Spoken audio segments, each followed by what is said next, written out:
Good afternoon. This is Monday, December 18th, and my name is Nicole Morales, and I'm going to be doing the Mistress of Fire. And the Mistress of Fire is a topic or I want to say a song, but it's really a story that I first found by listening to Michael Meade as part of Alchemy of Fire. And it was interesting because Alchemy of Fire used it in a much different way than I'll be using it today, and similar in some places. Michael Meade had used it and looking at rage. And I looked a little bit more deeply and tried to find the origins, and finally found some Russian anthropologists had gathered the story of the Mistress of Fire as a myth or reflecting cultural understanding about fire from the Kitsap people off of the Ob River in Russia. I know that Meade had mentioned it was the Eskimo people, and here we are in Russia in the Siberian area in the Arctic. So it's very, very cold where it's located. And in this story, there are 4 tents for this village.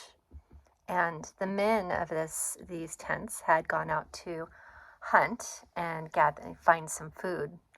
And the women and children stayed behind in these tents to keep the fire, to keep the fire burning. And in one of these tents was a young woman, and she was holding her first baby.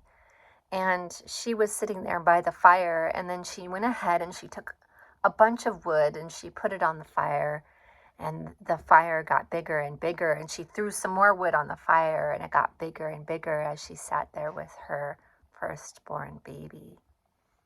And all of a sudden, from this fire, a spark flew and it landed on her baby. And the baby started to cry, and she became enraged. How could the fire hurt her baby like that? And so suddenly she set down her baby and she began to try to put out the fire. She became so mad, she threw some water on the fire. She went outside and she grabbed a shovel and she began to hit the fire and break it apart. She threw some dirt on the fire, and eventually it smoldered down and the embers began to disappear. And she kept kicking some of the extra dirt upon the fire. And pretty soon, there wasn't even any smoke left. There's just the wisp of what used to be. And she sat there for a little while with her baby, and it began to become very cold. And so she realized that she would die and this baby would die if she didn't do something. So she got up and she went outside of her tent, and she went to the next tent to see if she could get their fire. And as she opened the flap of the tent, in came this wind, and it blew out the fire from the second tent. So she went to the third tent, and she opened the flap of the fire, and she went inside, and the wind came through and put out the fire from the second tent. And then she went to the next tent, and pretty soon all of the fire was out for the entire village. And everybody was out trying to figure out what had happened. And this old woman from one of the tents was looking around, and she kind of could tell where the source had come from. And so she went to the young woman and she said, what happened? Can you show me what happened? And the young woman brought her into her tent, and the old woman began to look around, and she began to piece together what had happened. She could see the shovel and the axe that had broken apart the wood and the fire, and she could see the water splattered upon the embers that had been there a long time before. And she could see the dirt and the fire pit as well. And so she said, okay, let's see what we can do. And she began to sort what was inside the fire, and she looked underneath to see if she could see any fire at all. And she couldn't, so she took a stick, like they used to do, and she began to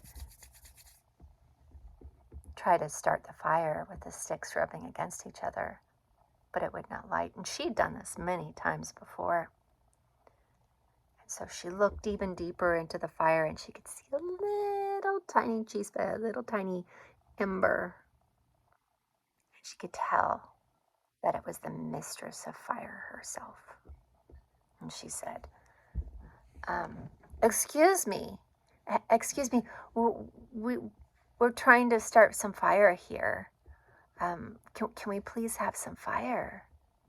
And Mistress of Fire said, I have been disrespected. And she started to talk about what the young woman had done. And the old woman said, we're so sorry, but we're all going to die. Our whole village will die without fire. And she's like, what can we do? What can we do to bring back the fire?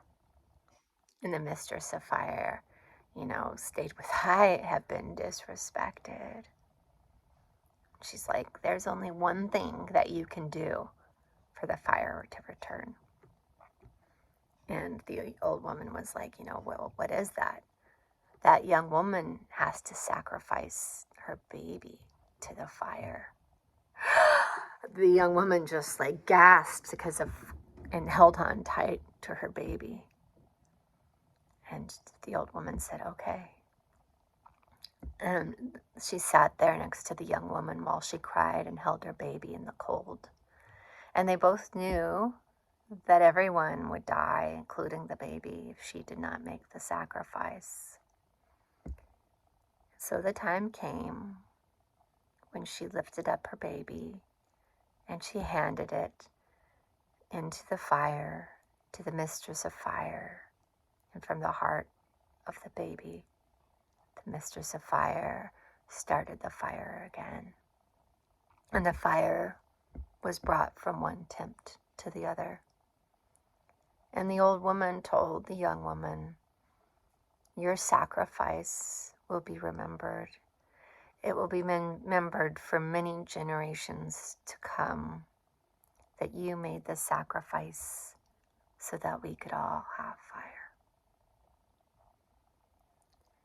Now I invite you to think about this story. I once was at a postpartum ceremony, and the woman I was with was like, oh, Nicole, tell the story. And I told the story, and she's like, not that story, not that story. And you can imagine why, right? But I was close friends with this person, so I knew she would think about it differently. But we can think about what each of these characters are inside of ourselves. Who is this young woman? Who is this firstborn baby? Is she even her baby at all? What part of ourselves is a fire? What part of ourselves is the old woman? What part of herself might even be the Mistress of Fire?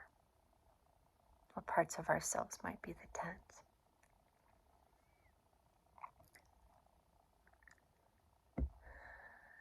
And as we think about this story, I think that's what's become really clear to me. And Michael Meade touches upon this as well, is that this baby that we've been protecting for so long, the one that we suddenly put all this wood on the fire and then we get so hurt that it gets hurt by our actions, right? And maybe this is just a belief system that latched onto us. Maybe it's something that we've been cradling like a baby. Maybe it's just ideology itself that we're protecting and treating like a baby. And so I offer this idea that the Mistress of Fire herself, that generates the fire within each of us, And sometimes we have to make sacrifices to keep that fire going, especially after we've attempted to destroy it and put it out. That yes, it must be respected. But what might be holding on to and treating like a baby that's actually not a baby at all. It's actually something that may not have ever even been ourselves. Have a beautiful winter solstice, and I look forward to seeing what people have to post about this story.